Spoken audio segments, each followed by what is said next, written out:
നമസ്കാരം. ശിവരാത്രി എന്നത് സാക്ഷാൽ പരമശിവന്റെയും ശക്തിയുടെയും സംഗമത്തെ സൂചിപ്പിക്കുന്ന ഒരു പുണ്യ ദിനമാണ്.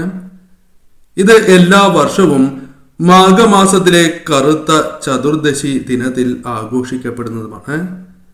ഇത്തവണ ഫെബ്രുവരി 26-നാണ് ഈ പുണ്യദിനം. ശിവരാത്രിയുടെ പ്രധാന ചിന്ത ശിവനുമായി ഒന്നായി തീരുക എന്നതാണ്. ഈ പുണ്യദിനത്തിൽ ശിവഭക്തർ ഉപവാസം അനുഷ്ഠിക്കുകയും രാത്രി ഉറങ്ങാതെ പരമശിവനെ സ്തുതിക്കുകയും ചെയ്യുന്നു.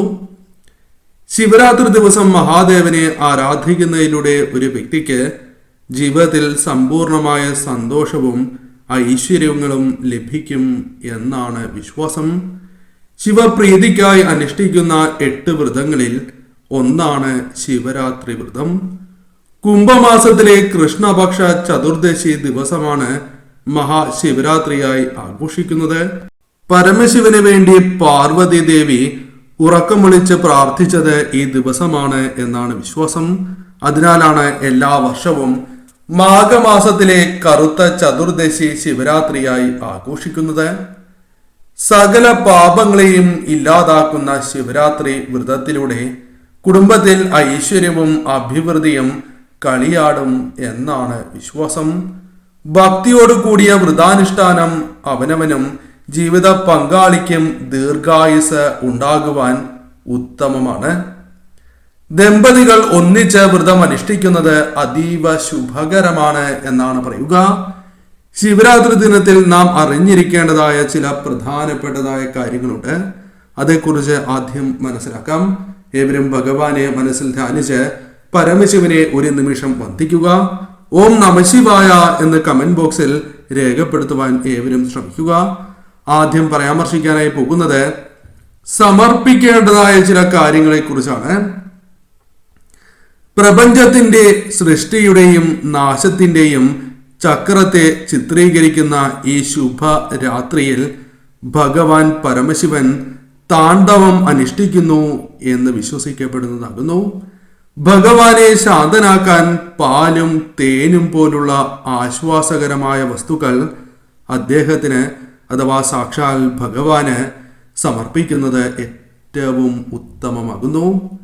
മറ്റൊരു ഐതിഹ്യപ്രകാരം ഈ ദിവസം സമുദ്രം കടഞ്ഞെടുക്കൽ അഥവാ സമുദ്രമഥനം നടന്നു എന്നും ലോകത്തെ രക്ഷിക്കാൻ ഭഗവാൻ കാളകൂട വിഷം പാനം ചെയ്തു എന്നാണ് പരാമർശം. ഇതിനാൽ ഭഗവാന്റെ കണ്ഠം നീലയാവുകയും ശരീരത്തിൽ ചൂട് വർദ്ധിക്കുന്നു. ഇതിനാൽ ഈ ദിവസം സമർപ്പിക്കുന്നത് തേൻ, പാല്, തൈര് തുടങ്ങിയ ആശ്വാസകരമായ വസ്തുക്കൾ വിഷത്തിന്റെ വേദനയിൽ നിന്നും സാക്ഷാൽ ഭഗവാന് ആശ്വാസം നൽകുന്നു എന്നാണ്. ശിവരാത്രി ദിനങ്ങളിൽ പ്രത്യേകിച്ചും അമ്മമാർ ഇങ്ങനെ ചെയ്യുന്നതിലൂടെ മക്കൾക്ക് അഥവാ തങ്ങളുടെ മക്കൾക്ക് ജീവിതത്തിൽ വലിയ മാറ്റങ്ങൾ ഉണ്ടാവുകയും ആയുസ് വർദ്ധിക്കുകയും ചെയ്യും. തൻ്റെ മക്കളെ സ്വന്തം അമ്മ സ്നേഹിക്കുന്നത് പോലെ മറ്റാർക്കും സ്നേഹിക്കാനോ നിസ്വാർത്ഥമായി അവർക്ക് വേണ്ടി പ്രാർത്ഥിക്കുവാനോ സാധിക്കുന്നതല്ല. ഇതിനായി മക്കളുടെ ആയുസ്സിനും ആരോഗ്യത്തിനുമായി അമ്മമാർ ശിവരാത്രി ദിനം എന്ത് ചെയ്താലും അതൊരിക്കലും ശിവനച്ഛൻ കണ്ടില്ല എന്ന് നടിക്കുന്നതല്ല. പെട്ടെന്ന് തന്നെ ആ കാര്യം നിങ്ങൾക്ക് നിവർത്തിച്ച് കിട്ടും എന്ന കാര്യം പ്രത്യേകം ഓർക്കണം. അതേപോലെ ശിവരാത്രി ദിവസം ഏവരും നിങ്ങളുടെ മക്കളുടെ പേരിൽ അല്ലെങ്കിൽ ആ കുടുംബത്തിൽ ഏറ്റവും പ്രയാസങ്ങൾ അനുഭവിക്കുന്നത് ആരാണോ ആ വ്യക്തിയുടെ പേരിൽ ജലധാരയും പിൻവിളക്കും വഴിപാട് നടത്തുന്നതും ഭഗവാന് കൂവളമാല ചാർത്തുന്നതും ഏറ്റവും ഉത്തമമാണ്. ഭഗവാൻ അവരുടെ ജീവിതത്തിൽ മാറ്റങ്ങൾ കൊണ്ടുവരും എന്നതാണ് വാസ്തവം. പുഷ്പത്തിനും വളരെയധികം പ്രാധാന്യമുണ്ട്. വെളുത്ത പുഷ്പത്തിന് വളരെയധികം പ്രാധാന്യമുണ്ട് എന്ന കാര്യവും ഓർക്കുക. അതിനാൽ വെളുത്ത പുഷ്പങ്ങൾ ഇന്നേ ദിവസം ഭഗവാന് സമർപ്പിക്കുന്നത് ഏറ്റവും ശുഭകരമാണ്. 2 നേരവും സമർപ്പിക്കുവാൻ സാധിച്ചാൽ അത് അതീവ ശുഭകരമാകുന്നു. കൂടാതെ വീടുകളിൽ വിരിഞ്ഞ പൂക്കൾ സമർപ്പിക്കുന്നതും വിശേഷം തന്നെയാണ്. ക്ഷേത്രത്തിലേക്ക് പോകുമ്പോൾ തീർച്ചയായും ഇപ്രകാരം വളരെ ശുദ്ധിയോടെ വാഴയിലയിൽ പൊതിഞ്ഞ് പുഷ്പങ്ങൾ കൊണ്ടുപോകുന്നതും ശുഭകരമാകുന്നു. ആ കുടുംബത്തിനും വീട്ടുകാർക്കും ഉയർച്ച മാത്രമാണ് ഭഗവാന് ഇന്നേ ദിവസം പുഷ്പങ്ങൾ സമർപ്പിക്കുന്നതിലൂടെ ആ വ്യക്തികൾക്ക് വന്നു ചേരുക. എന്നാൽ മനസ്സിലാക്കേണ്ടതായ പ്രധാനപ്പെട്ട കാര്യം, ഭഗവാന് ഇപ്രകാരം സമർപ്പിച്ച് മന്ത്രങ്ങൾ കൂടി ജപിക്കേണ്ടത് അനിവാര്യമാണ്. ആ മന്ത്രങ്ങളെ കുറിച്ച് കൂടി പരാമർശിക്കാം. എന്നാൽ ഇന്നേ ദിവസം പുഷ്പങ്ങൾ സമർപ്പിക്കുന്നതിനോടൊപ്പം കരിക്ക് ഭഗവാന് സമർപ്പിക്കുന്നതും അതീവ ശുഭകരമാണ്. ക്ഷേത്രത്തിലേക്ക് പോകുന്നതായ അവസരത്തിലും കരിക്ക് കയ്യിൽ കരുതുന്നതും ഭഗവാന് നടയിൽ സമർപ്പിക്കുന്നതും അത്രമേൽ വിശേഷമാണ്. ശുഭകരമായ ഫലങ്ങൾ നിങ്ങൾക്ക് ലഭിക്കും എന്ന കാര്യം പ്രത്യേകം ഓർക്കുക. തീർച്ചയായും ഭഗവാന്റെ അനുഗ്രഹം ആ കുടുംബത്തിൽ വിളങ്ങും. മന്ത്രത്തെക്കുറിച്ചാണ് പരാമർശിക്കുന്നത്. മന്ത്രം ശിവ രുദ്ര മന്ത്രമാണ്. പഞ്ചാക്ഷരി മന്ത്രവും നിങ്ങൾക്ക് ജപിക്കാം. പഞ്ചാക്ഷരി മന്ത്രം ഓം നമഃ ശിവായ എന്നാണ്. ഈ മന്ത്രം നിങ്ങൾ ജപിക്കുന്നതും സാധിക്കുന്നത്ര തവണ ജപിക്കുന്നതും ശുഭകരമാണ്. അതോടൊപ്പം ശിവ രുദ്ര മന്ത്രം കൂടി ജപിക്കുക. മന്ത്രം ഓം നമോ ഭഗവതേ രുദ്രായ, ഓം നമോ ഭഗവതേ രുദ്രായ എന്നാണ്. ഓം നമോ ഭഗവതേ രുദ്രായ, ഓം നമോ ഭഗവതേ രുദ്രായ, ഓം നമോ ഭഗവതേ രുദ്രായ. ഇപ്രകാരം 108 നിങ്ങൾ ജപിക്കുക. അത്രമേൽ വിശേഷപ്പെട്ടതായ മന്ത്രമാണ്. നിങ്ങളുടെ ജീവിതത്തിലേക്ക് ഭഗവാന്റെ കൃപാകടാക്ഷം ഇരട്ടിക്കുന്നതിന് സഹായകരമായ ഒരു മന്ത്രമാകുന്നു. 108 തവണ ജപിക്കുന്നതാണ് ഏറ്റവും ശുഭകരം. സാധിക്കാത്തവരാണ് എങ്കിൽ കഴിയുന്നത്ര തവണ ജപിക്കുക. ഇന്നേ ദിവസം എത്ര തവണ ജപിക്കുന്നുവോ, എത്ര ഒരു ജപിക്കുന്നുവോ അത്രയും വിശേഷമാണ് എന്ന കാര്യം പ്രത്യേകം ഓർക്കണം.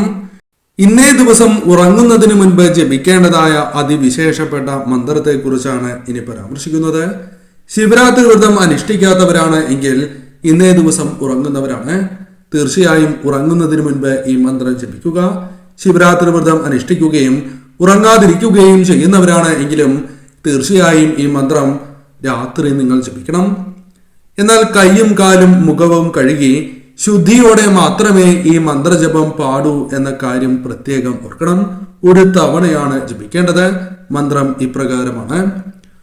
ഓം കരചരണകൃതം വ കായജം കർമ്മജം വ ശ്രവണനയനജം വ മാനസം വ അപരാധം വിഹിതമഹിതം വ സർവമേതത് ക്ഷമസ്വ ശിവ ശിവ കരുണാബ്ധേ ശ്രീ മഹാദേവ ശംഭോ എന്നാണ്. തീർച്ചയായും ഈ മന്ത്രം ജപിക്കണം. അത്രമേൽ വിശേഷപ്പെട്ടതായ മന്ത്രമാകുന്നു. ഈ മന്ത്രം ജപിക്കുന്നവർക്ക് അറിഞ്ഞോ അറിയാതെയോ നിങ്ങൾ ചെയ്തു പോയതായ എല്ലാ പാപങ്ങളും നിങ്ങളിൽ നിന്നും അകലും. എന്നാൽ പിന്നീട് ആ പാപം ചെയ്യരുത് എന്ന കാര്യം പ്രത്യേകം നിങ്ങൾ ഓർക്കണം. തീർച്ചയായും ഇന്നേ ദിവസം ജപിക്കുവാൻ സാധിക്കുന്ന വിശേഷപ്പെട്ടതായ ഒരു മന്ത്രം തന്നെയാണ് ഇത്.